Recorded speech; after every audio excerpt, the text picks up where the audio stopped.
Assalamualaikum warahmatullahi wabarakatuh. Perkenalkan, nama saya Abdullah Zaid dengan NIM 4612420039. Pada pertemuan hari ini, kita ingin melakukan podcast guna mengganti ujian tengah semester mata kuliah literasi digital dan kemanusiaan. Pada malam ini saya tidak sendirian, tetapi ditemani oleh Mas Haris. Pada Mas Haris, perkenalan diri saya persilahkan.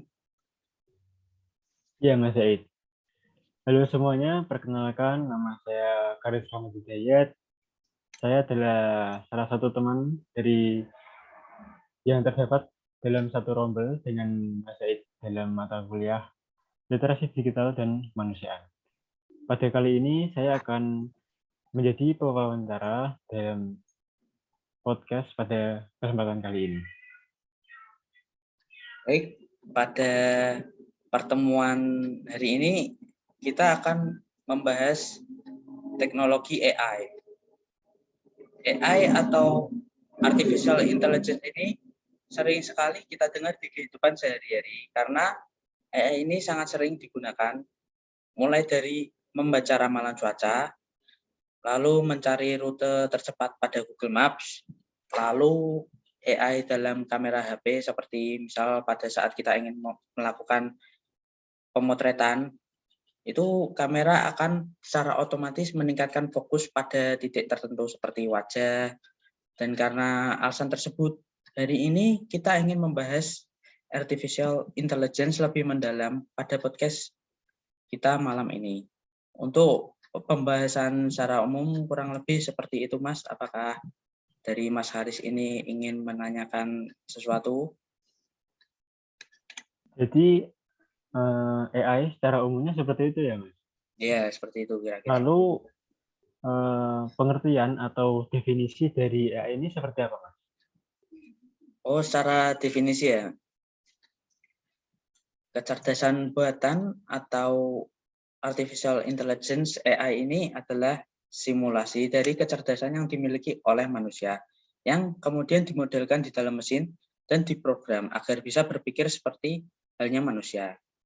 Menurut McLeod dan Shell, kecerdasan buatan adalah aktivitas penyediaan mesin seperti komputer dengan kemampuan untuk menampilkan perilaku yang dianggap sama cerdasnya dengan manusia jika kemampuan tersebut ditampilkan oleh manusia. Dengan kata lain, AI merupakan sistem komputer yang bisa melakukan pekerjaan-pekerjaan yang umumnya memerlukan tenaga manusia atau kecerdasan manusia untuk menyelesaikan pekerjaan tersebut. AI sendiri merupakan teknologi yang memerlukan data untuk dijadikan pengetahuan sama seperti manusia. AI membutuhkan pengalaman, data, supaya kecerdasannya bisa lebih baik lagi.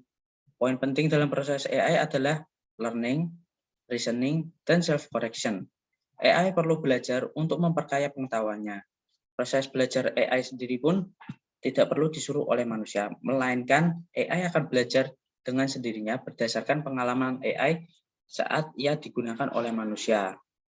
AI sendiri dapat dilihat dari 4 sudut pandang, yaitu yang pertama, sudut pandang kecerdasan, yaitu bagaimana membuat mesin yang cerdas dan dapat melakukan hal-hal yang sebelumnya dapat dilakukan oleh manusia.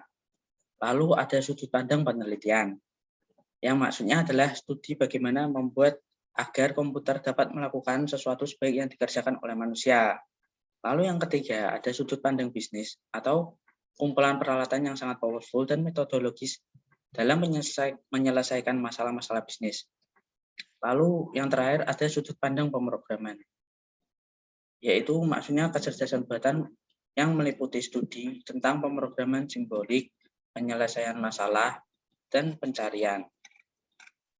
Kira-kira seperti itu definisi dari AI Mas Haris. Apakah Mas Haris ingin mengetahui hal lain mengenai AI ini? Mungkin saya dapat membantu. Jadi AI itu intinya sebuah program yang dapat memperkaya pengetahuannya dengan proses learning, reasoning, dan correction ya, Mas. Nah, Ya. kalau begitu, untuk fungsi dan tujuan dari diciptakannya AI sendiri ini seperti apa, Mas?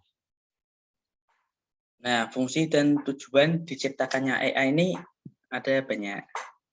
Kecerdasan buatan ini mempunyai banyak fungsi yang diharapkan bisa melakukan berbagai macam hal untuk memudahkan manusia, baik dari pemrosesan bahasa alami, penalaran mengenai persepsi, menggerakkan dan memanipulasi objek, mengenai pengetahuan, atau juga melakukan suatu pembelajaran. Kesimpulannya, kecerdasan buatan ini berusaha untuk membuat sebuah robot yang mempunyai kecerdasan yang mirip atau bahkan lebih dari kecerdasan milik manusia. Nah, tujuan dari diciptakannya AI sendiri itu diantaranya adalah yang pertama, membuat mesin menjadi lebih pintar, lalu memahami apa itu kecerdasan, dan membuat mesin lebih bermanfaat. Lalu yang keempat, mengurangi waktu kerja sehingga kegiatan manusia bisa menjadi lebih efisien. Lalu yang kelima ada menggunakan kecerdasan buatan, manusia akan menjadi lebih mudah dalam melakukan suatu kegiatan dan mengambil sebuah keputusan.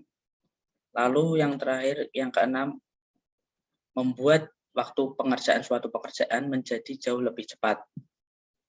Mungkin masih banyak lagi fungsi dan tujuan yang belum saya sebutkan, tetapi kurang lebih yang barusan saya sebutkan ini juga benar.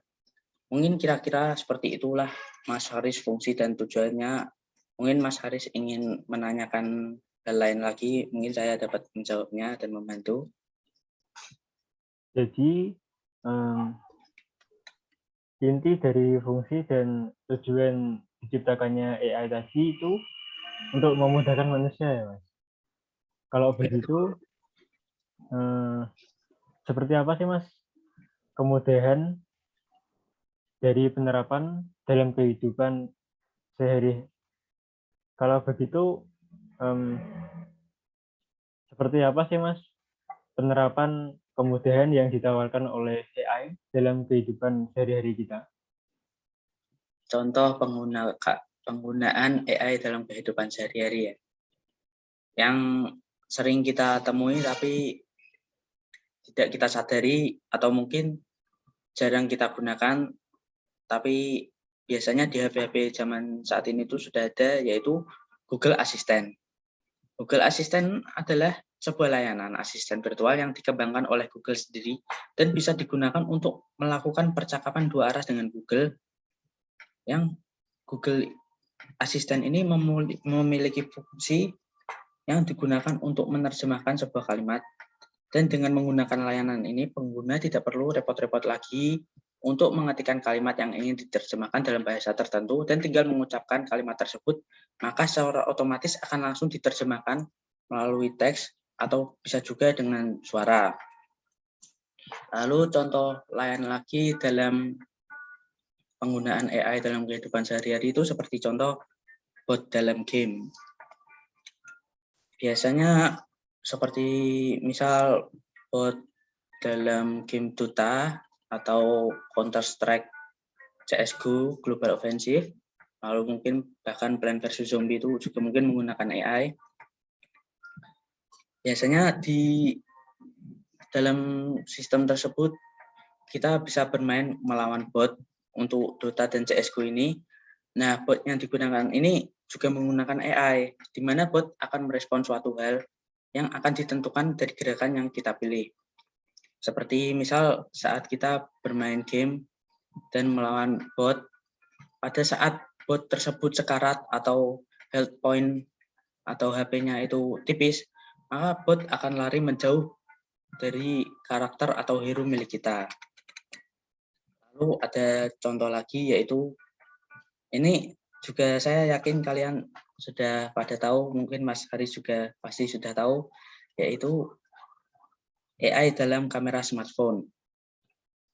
Sebenarnya AI dalam kamera smartphone ini, maksud saya kamera smartphone ini sebenarnya menggunakan AI. Nah, salah satu penerapan teknologi yang sering kita jumpai itu yaitu pada saat pemotretan. Pada zaman dahulu Awalnya pengambilan gambar dengan kualitas yang sempurna itu hanya bisa dilakukan oleh kamera profesional. Namun dengan adanya teknologi AI pada smartphone saat ini, smartphone dapat meningkatkan kemampuan lensa kamera dalam memotret, merekam, dan mendeteksi objek foto, dan memaksimalkan sejumlah pengaturan sehingga hasil tangkapan yang didapat terlihat berkualitas. Hal ini membuat orang yang hobi fotografi tidak perlu repot-repot lagi untuk membawa kamera saat berpergian. Lalu yang sering kita jumpai lagi itu seperti contoh AI pada aplikasi ojek online atau ojol itu. Penerapan teknologi AI yang sering kita jumpai ini digunakan seperti pada contoh waktu pengoptimalan proses seperti memilih pengemudi.